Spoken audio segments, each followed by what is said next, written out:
The terrace house and the Queenslander remain some of the most identifiable forms of Australian residential architecture. These two types of architectural design are both Australian, however they are unique due to the climate and environment from which they originate.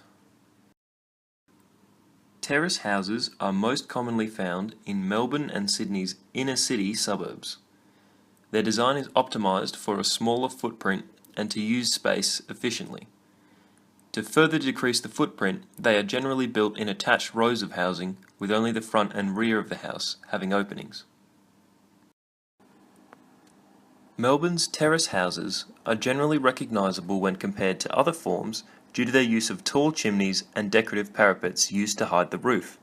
Sydney's variation of the terrace house is generally distinguished by short chimneys, more levels due to higher density, and are sometimes staggered up and down over hills due to Sydney's topography. Brisbane also had some examples of the terrace house, but there are very few surviving examples remaining due to public health and anti-slum legislation. Brisbane's versions of the terrace house are also notably different to those found in Melbourne and Sydney due to their incorporation of elements of the Queenslander. The Queenslander is most commonly found in Queensland and northern parts of New South Wales, which have similar climates and conditions. They are commonly 1 to 2 stories and almost always have sizable verandas. Setting the building up off the ground on timber stumps adds distinctive style, but also allows ventilation to help with cooling in the house.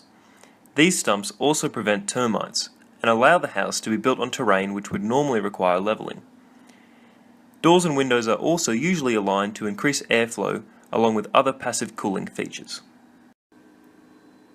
Queenslander and terraced houses are vernacular forms of architecture which are very well suited to their climates and environments. These two types of architecture are recognisably Australian, but due to many different climate zones in Australia, they have very different designs and styles due to their location.